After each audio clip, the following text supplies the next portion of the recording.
I love doing pieces on polarizing movies. It's in the DNA of this show. It's always been in the DNA of this show. We're going to talk about complicated things, possibly uncomfortable things, but this is kind of an essay about the Matrix, but also it's about real life and everything right now. Going into this, please remember this simple truth. There is no spoon.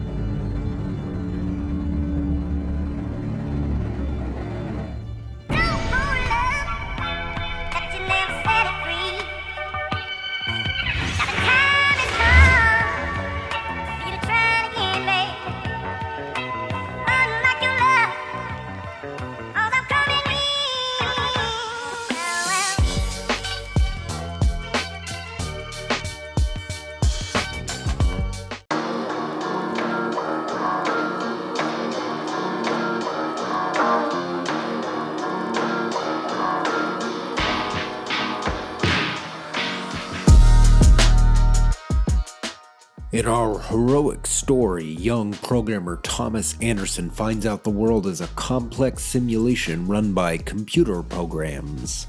The world outside was never real, and the real world is... It's real bad. A real shit sandwich. Neo and his partner cast off the chains of the old world and wreck face, promising to build everyone a new world once they break everyone else free. Neo is the one that will save Zion, the last bastion of humanity. Upon release, it brought home $500 million. News of sequels and trilogies emerge and simple tales become complex, the waters muddied. I of course don't have the prerequisite 47 hours to explain the holy war that erupted from the sequel's polarizing reception once upon a time in 2003. Suffice it to say, keeping our conversation relegated to facts will aid in the journey of what story the Wachowskis were attempting to tell. The Matrix trilogy and the ironically named Revolutions end with our main characters voluntarily giving up their own lives for the cause of stopping the Great Machine vs. Humans war. Oopsie. Stopping the Great War was, however, nothing more than a flimsy and rushed truce between two computer programs that exist within the Matrix. Oracle never even got off the damn bench.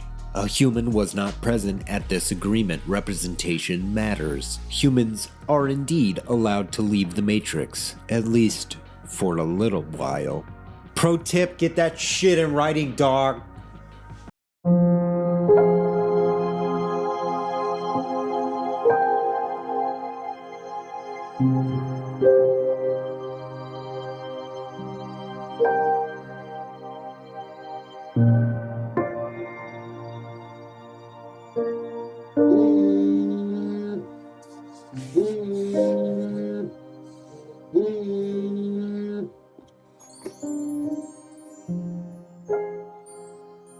I've been expecting your call, Mr. Newman. Wait, for real? Yeah, you texted me, "Hey, I'm gonna call you." And then my phone rang. So. Hey, are you doing anything important right now? I'm just watching Ghostbusters Afterlife and the Guy Ritchie Aladdin at the same time on 2 different screens. It's terrible. Okay, so no. Hey, do you want to be in a Matrix video? It's called Resurrected. It's kind of about everything happening right now. Here's what I'm thinking. All ears. We shoot a send-up of the meta-commentary with a meta-commentary. Oh, you son of a bitch. A real shit sandwich. I love it. Hey, man. Yeah, sorry, I've been watching a lot of Entourage. You son of a bitch.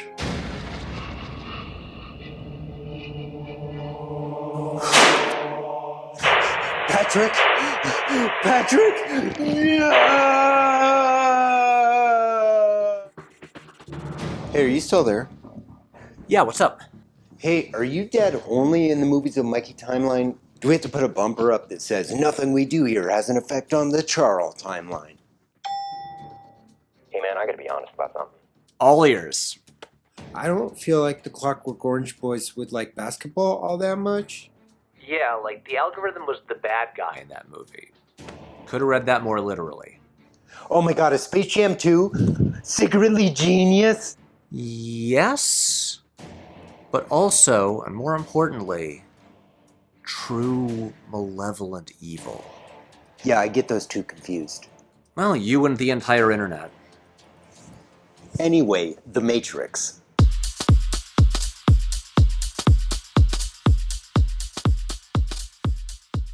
The Matrix Resurrections is a 2021 film directed by Lana Wachowski, flying solo on this Matrices sans her sister, and accompanying her on the writing of this film is David Mitchell and Alexander Hammond. This late-stage sequel and all of the reports about it before, during, and after have all said the same dumb thing. Is this the start of a new trilogy?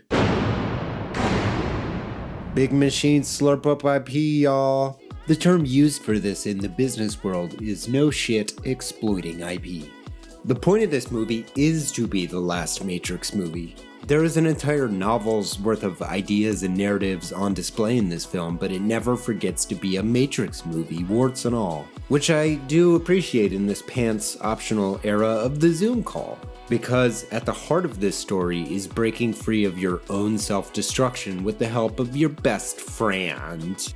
What previously used to be obvious systems of control are now more nuanced. To put it differently, the first movie could easily be read at face value that humanity will eventually be prisoner to technology. Certainly a well-grazed pasture in the science fiction realm. So, Connor? So allow me to reset the clock to our present day. You have many questions, and though the process has altered your consciousness, you remain irrevocably human. Ergo, some of my answers. They are patching movies in real time, y'all. The Starbucks cup should still be on the table. The idea of arts and entertainment are evolving, but they're also homogenizing, sanding the edges off. They can't take the memes, man. And this turtle goes all the way down across all media platforms. Reasonable human interactions are no longer supported or cultured. The system wants you mad. You're the batteries. Perhaps cheering for billion-dollar companies like they were sports teams wasn't the answer. Humans were free to leave the Matrix, but sometimes ignorance is bliss. As long as I get my 12-part DuckTales spin-off about Webigail, I guess. Maybe we shouldn't have started armchairing the entertainment industry. The use of the term resurrection is useful and quite powerful. You cannot fight the singularity, Neo. Wake up. It's already happened. We used to make fucking awesome movies about not letting the computer control our lives. These elder rebooted stories have trouble connecting with audiences in modern times because we perceive culture as infinite and expendable. Something extremely not challenging that fills out a lore card, allowing the shape of our lives to be dictated by indifferent math. Look around. We are the batteries. It already happened. None of it mattered. Do you really want to taste it? Things have changed, the market's tough.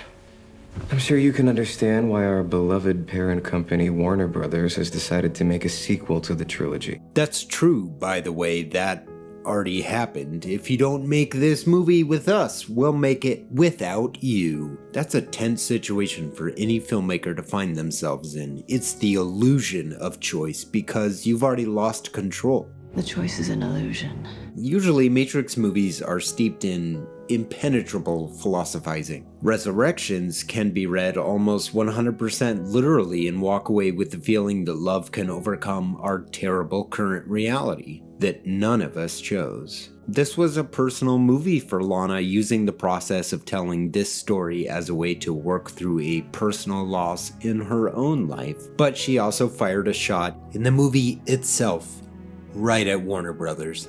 I'm sure you can understand why our beloved parent company, Warner Brothers, has decided to make a sequel to the trilogy. Anger at the Machine isn't just this Matrix, it's every Matrix movie.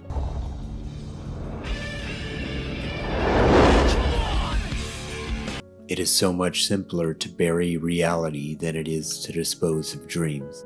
What a frighteningly specific poetic nuance to uncover in the bathroom. So once upon a time, Oracle and Archited shake on it. People can leave the Matrix if they wanted.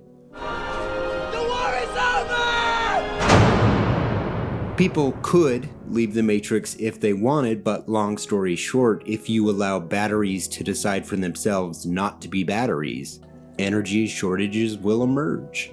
Free expression is so costly to machine capitalism. The energy shortages become so bad that the machines start fighting amongst themselves. You're getting sequels to everything you've ever loved, which by definition requires artists to undo the finality that they'd previously brought their stories. It's all Marvel now, baby! Dying isn't the end if you can simply be reconstituted and held prisoner. Which brings us to the analyst.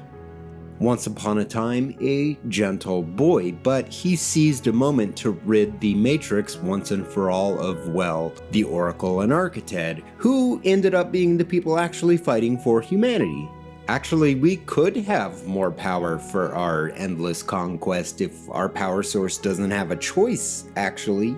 Lana was given no choice at all, which is in the fabric of this film. It's the illusion of choice. Also, this movie flatly implies that humans are kept docile by endless dopamine interactions on social media. Like I said, the subtext is just text now. Sheeple aren't going anywhere. They like my world. They don't want this sentimentality. They don't want freedom or empowerment. They want to be controlled. This movie is a rocket ship with a baseball bat strapped to the front of it.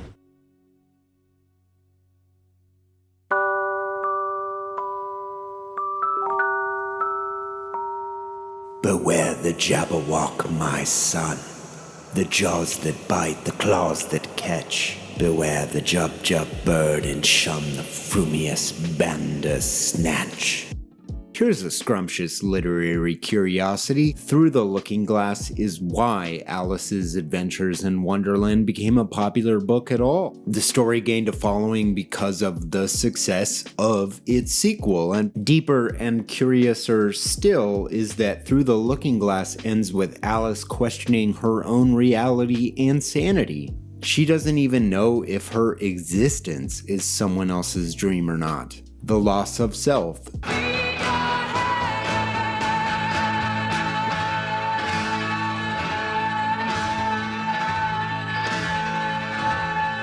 Lana set out to tell a story about regaining agency in a world that is determined not to allow you that. Combining old elements into new things. I really dig this movie, even if it is kind of silly and goofy sometimes. A thing Matrix movies have always been. Following the white rabbit further down the rabbit hole.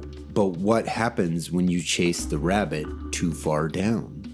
More to the point, your experience right now is valid. Everything happening around you is not normal, even if the machine is trying to get you to go back to work and pretend it's normal. Or explore the metaverse or whatever dystopian bullshit they're trying to push on us. Anyway, no one knows what they're doing. That's more true now than it's ever been. Believe in your own experience. After all, Matrix Resurrections is a film where Neo spends the entire thing being gaslit and infers he has imposter syndrome, so, you know, that's fine. That's,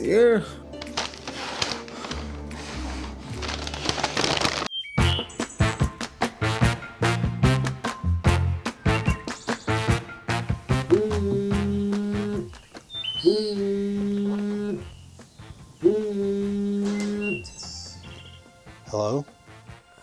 Mr. Newman, I trust you are relaxing? Absolutely. We are vague tropical setting, but geographically agnostic licensed music here, baby. My man. Hey, Patrick, Yeah? are we all gonna be okay?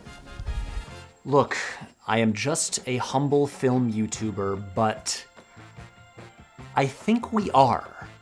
On some level, fear and uncertainty inflame the same anxieties, so yes, it is natural to feel anxious knowing that no one knows what they're doing. But I think if you engage in proper precautions for yourself and your loved ones, then the most important thing you can do is just take a moment. Enjoy your life as best you can and do as much as you can to help others do the same. It is okay to feel tired and sad. It is a tired and sad time, and not even a machine would disagree with that. This is Space Jam 2's fault, isn't it? Mikey, did you literally hear any of the words I just said? Yeah. Proper precautions and all that. A real shit sandwich. You son of a bitch.